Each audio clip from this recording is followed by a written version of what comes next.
Pasukan Houthi dari Yaman kembali menyerang kapal tanker Amerika Serikat bernama Mado pada Minggu 17 Maret 2024. Saat nekat melintasi Laut Merah, kapal tanker tersebut dihujani rudal Houthi. Serangan ini merupakan serangan kedua yang diluncurkan Houthi terhadap kapal tanker Mado selama 2 hari. Dilansir dari situs berita Iran, insiden di Laut Merah itu telah dikonfirmasi oleh Badan Operasi Perdagangan Maritim Inggris atau UKMTO.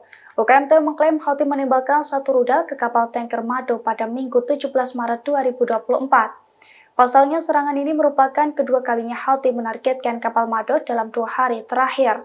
Namun Houthi ataupun UKMTO belum mengungkapkan soal nasib awak kapal seusai serangan keduanya. Menurut UKMTO, sebelum serangan pada minggu kemarin, kapal tersebut telah dihujani rudal pada Jumat 15 Maret 2024. Dalam serangan pertama itu, ledakan juga terdengar di sekitar kapal. Namun pihaknya menegaskan tidak ada kerusakan dan korban jiwa dalam serangan pertama.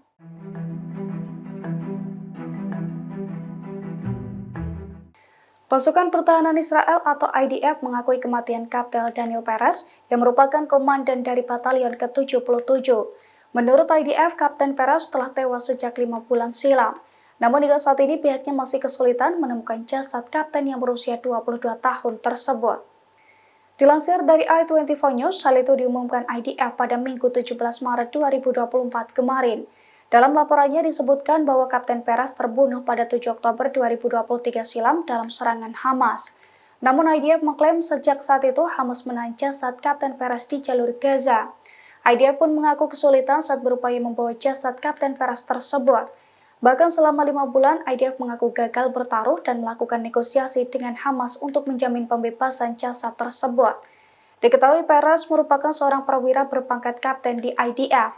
Sebelum tewas pada 7 Oktober, ia dilaporkan tengah mengemudikan tank di pemukiman Nahal Oz.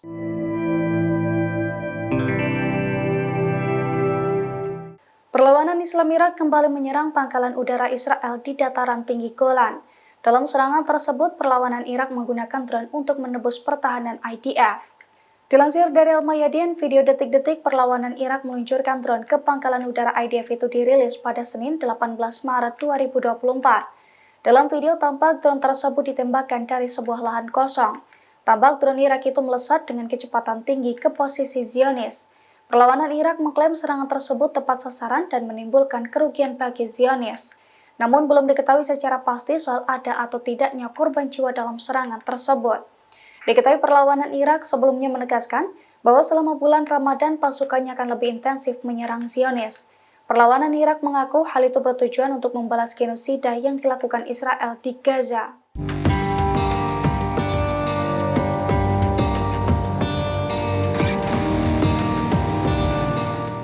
Pasukan Hizbullah melancarkan serangan bertubi-tubi ke posisi Zionis pada Minggu 17 Maret 2024. Dalam waktu 24 jam, Hizbullah menargetkan 8 situs vital dan sejumlah kumpulan tentara IDF di perbatasan. Akibat rentetan serangan tersebut, tentara Zionis tewas berguguran. Dilansir dari Al-Mayadin, hal itu telah dikonfirmasi oleh pasukan Hizbullah dari Lebanon. Dalam laporannya, serangan pertama Hizbullah menghantam kumpulan tentara Zionis di kota Al-Wazani. Senjata Hizbullah diklaim langsung menghantam target dan melumpuhkan sejumlah tentara. Serangan tersebut kemudian berlanjut ke lokasi Metula dan peralatan spionase di Al-Asi, Israel. Tanpa memberi ampun, Hizbullah langsung meledakkan pertemuan tentara di Barak Matat menggunakan senjata roket. Belum puas dengan kerugian yang dialami Zionis, IDF pun menyerang situs Al-Marj dan situs Al-Samaka di perbukitan Kafar Subah, Lebanon. Kemudian serangan lainnya diluncurkan ke kumpulan tentara Israel di sekitar lokasi Hanita dengan roket. Terakhir, pejuang Hizbullah menyerang kendaraan militer Israel saat mereka memasuki situs Al-Malikiyah dengan peluru artileri.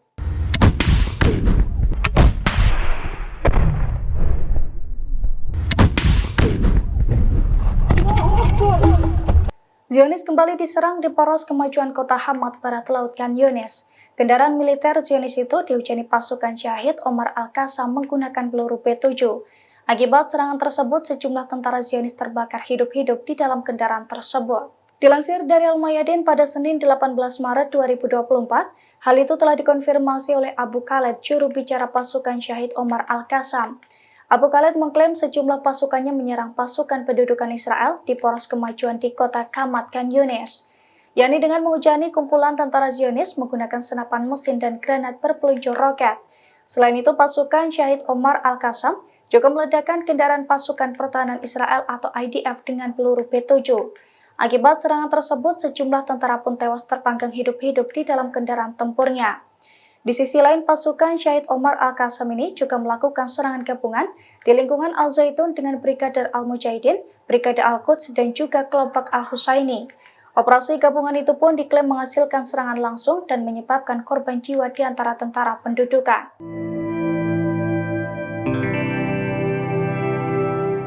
Pasukan Zionis kembali menjadi bulan-bulanan Brigade Al-Quds Militer Gerakan Jihad Islam Palestina atau PIJ.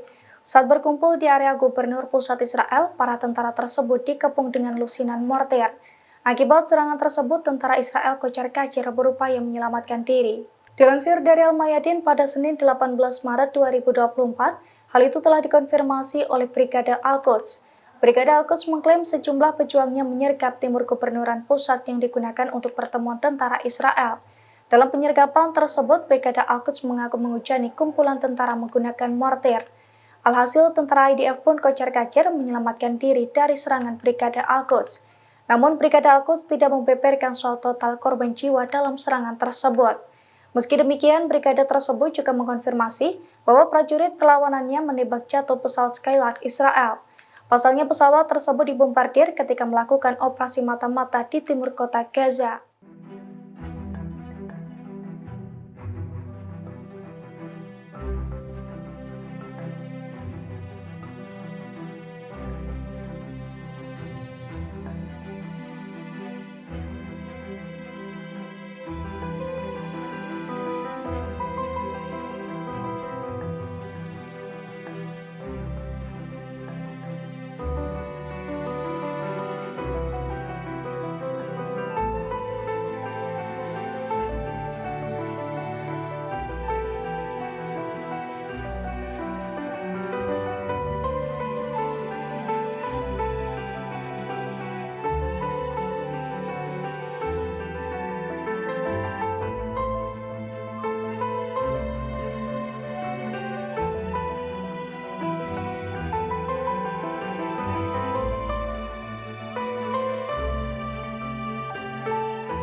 Download Tribun X sekarang, menghadirkan lokal menjadi Indonesia.